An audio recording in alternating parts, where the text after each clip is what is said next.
হয় চাওক বিগত কেইবামাহ ধৰি তিতাবৰ বিভিন্ন প্ৰান্তত বন্য হস্তীয়ে চলাই আছে উপদ্ৰৱ আৰু এই মুহূৰ্তত মই উপস্থিত হৈ আছোঁ তিতাবৰ হাতীচুঙি মৰাণ গাঁৱত আৰু মই সতীৰ্থৰ জৰিয়তে পোনে পোনে এটা দৃশ্য দেখাবলৈ চেষ্টা কৰিছোঁ এটা বাসগৃহৰ দৃশ্য দেখাবলৈ চেষ্টা কৰিছোঁ আচলতে নিশা 70-80জনীয়া এটা বন্য হস্তীৰ দলে আহি তিতাবৰ হাতীচুঙি মৰাণ গাঁৱত তাণ্ডৱ চলালে আৰু যাৰ ফলতে প্ৰায় 6টাকৈ বাসগৃহ ইতিমধ্যে হাতীয়ে ভাঙি লণ্ডভণ্ড কৰিছে কেইবাটাও পশুধন ইতিমধ্যে হাতীৰ আক্ৰমণত মৃত্যু হৈছে আৰু তিতাবৰ কেইবাটাও প্ৰান্তত তিতাবৰ খৰিকটীয়া শিলিখা ঢলি চামগুৰি বালিজান আদি কেইবাটাও অঞ্চলত হাতীয়ে সন্ত্ৰাস চলাই আহিছে বিস্তৰ পৰিমাণৰ কৃষিভূমি নষ্ট কৰাৰ লগতে হাতীয়ে বহুকেইটা বাসগৃহ ভাঙি লণ্ডভণ্ড কৰিছে কিন্তু তাৰ পিছতো বন বিভাগে হাতীখিনি নিয়ন্ত্ৰণ কৰিব পৰা নাই হাতীখিনি পুনৰ গিবন অভয়াৰণ্যলৈ খেদি পঠিয়াব পৰা নাই আৰু যাৰ ফলতে দেখিবলৈ পোৱা গৈছে এতিয়া নিশা হোৱাৰ লগে লগে এতিয়া তিতাবৰৰ কেইবাখনো গাঁৱত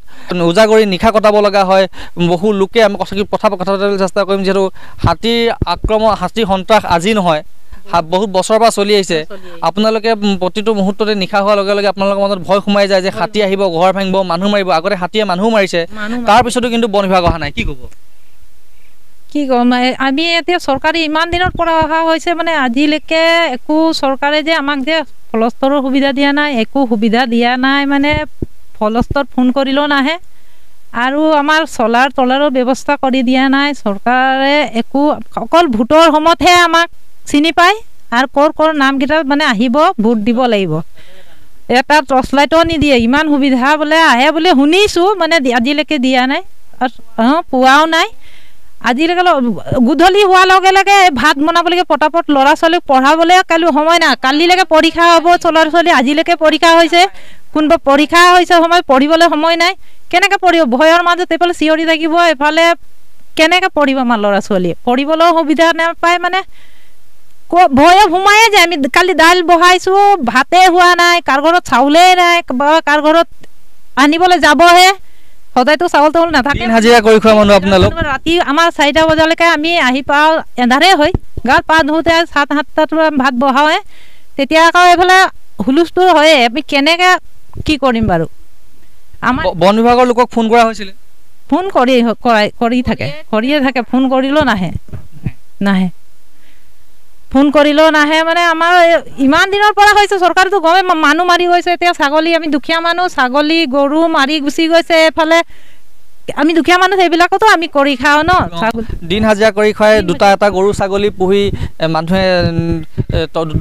দুপইচা উপাৰ্জন কৰে কিন্তু সেই নিশা যি হাতীৰ যি সন্ত্ৰাস যি আতংক এই হাতীৰ আতংকত আচলতে কেইবাটাও পশুধনক হাতী আক্ৰমণ কৰি মৃত্যু ঘটাইছে আৰু যিহেতু ইয়াত কেইবাটাও ঘৰ ভাঙিছে প্ৰায় 6টাকৈ ঘৰ ভাঙিছে ইয়াত 6টাকৈ ঘৰ ভাঙিছে আপোনাৰ ঘৰ এইটো আমাৰ ঘৰ কিমান সময় ঘটনা কেনেকৈ কি হৈছিলে এতিয়া 7টা বজাতে হৈছে আপোনালোক ক'ত আছিলে তেতিয়া আমাৰ মানে ইফালে আহিছে আকৌ আমি ল'ৰা ছোৱালী লৈ ওলাই গ'লো ইফালে কোনোমতে আচলতে প্ৰাণ ৰক্ষা কৰিছে হাতীৰ সন্ত্ৰাসত কোনোমতে প্ৰাণ ৰক্ষা কৰিছে আমি কথা পাতিবলৈ চেষ্টা কৰিম তাৰ সমান্তৰালভাৱে যিটো পৰিৱেশ সেই পৰিৱেশটো দেখুৱাম আমি অকণমান কথা পাতিবলৈ চেষ্টা কৰিম যে বৰ্তা অকণমান ওচৰলৈ আহিব হাতীয়ে আজিৰ কথা নহয় আজি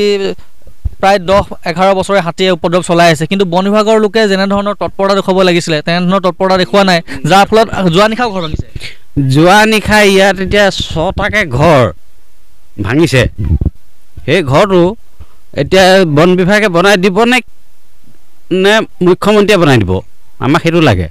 বন বিভাগৰ লোক আহিছে নাহে সিহঁতি নাহে মানে সিহঁতি মানে আহিবলৈ সিহঁতৰ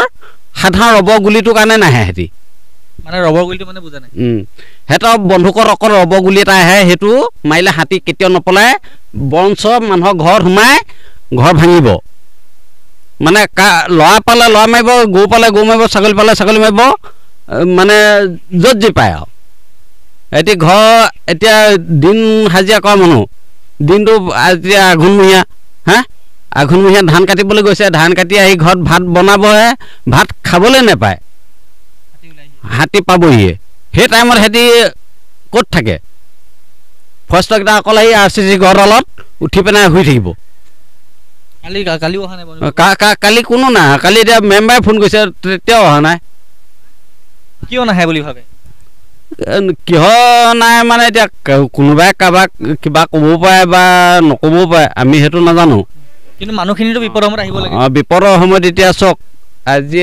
ইয়াৰ এই 6টা বাসগৃহ দেখিছে এই গাঁৱত আছেগৈ সেয়া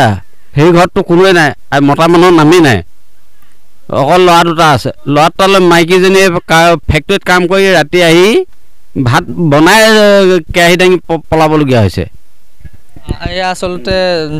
ৰাইজৰ আচলতে খুব তেখেতলোকৰ যি পৰিস্থিতিৰ মোকাবিলা কৰি থাকে হাতী আহিলে কেনেধৰণৰ পৰিস্থিতি হয় সেই তেখেতলোকে মন্তব্য কৰিছে আৰু যিহেতু বন বিভাগৰ ওপৰত বাৰে বাৰে এটা অভিযোগ উত্থাপন হৈ আহিছে যে বন বিভাগৰ লোকে গুৰুত্ব নিদিয়ে বন বিভাগৰ লোকে এইসকল ৰাইজৰ সমস্যা দুখক গুৰুত্ব নিদিয়ে কিয়নো হাতী জাক অহাৰ লগে লগে বন বিভাগে যদি ইচ্ছা কৰে তেনেহ'লে হাতীখিনি ঘৰ ভঙাৰ পৰা ৰক্ষা কৰিব পাৰে কিন্তু বন বিভাগৰ হেমাহি দেখিবলৈ পোৱা গৈছে আৰু পূৰ্বতে যিগৰাকী খণ্ড বন বিষয়া আছিলে তেওঁৰ নেতৃত্বত আচলতে হাতীৰ জাকটো গিবন অভয়াৰণ্যলৈ পঠিয়াবলৈ সক্ষম হৈছিলে তাৰপিছতে কেইদিনমান গিবন অভয়াৰণ্যত থাকি পুনৰ ওলাই আহিলে আৰু পুনৰ ওলাই অহাৰ পিছতে এইদৰে এতিয়া দেখিবলৈ পোৱা গৈছে কৃষি পথাৰ মানুহৰ বাসগৃহ আৰু পশুধন মাৰি হাতীয়ে ইতিমধ্যে সন্ত্ৰাস চলাই আছে কিন্তু তাৰ পিছতো বন বিভাগ এই মুহূৰ্তলৈকে বাতৰি আমি যুগুত কৰি থকালৈকে কোনো ধৰণৰ বন বিভাগৰ এগৰাকী লোক ইয়াত উপস্থিত হোৱা নাই ইয়াত খবৰ লোৱাহি নাই আৰু যাৰ ফলতে ৰাইজে প্ৰতিটো মুহূৰ্ততে বন বিভাগক দোষাৰোপ কৰি আছে যে বন বিভাগৰ গাফিলতিৰ ফলতেই আচলতে আমি ঘৰ হেৰুৱাবলগীয়া হৈছে আমি খেতি মাটি নষ্ট আমাৰ হেৰুৱাবলগীয়া হৈছে হাতীয়ে খাই খেতি বাতি নষ্ট কৰিছে আৰু আমি পশুধন হেৰুৱাবলগীয়া হৈছে আৰু যাৰ ফলত এতিয়া বন বিভাগৰ ওপৰতে তীব্ৰ ক্ষোভ উজাৰিছে এইসকল ৰাইজে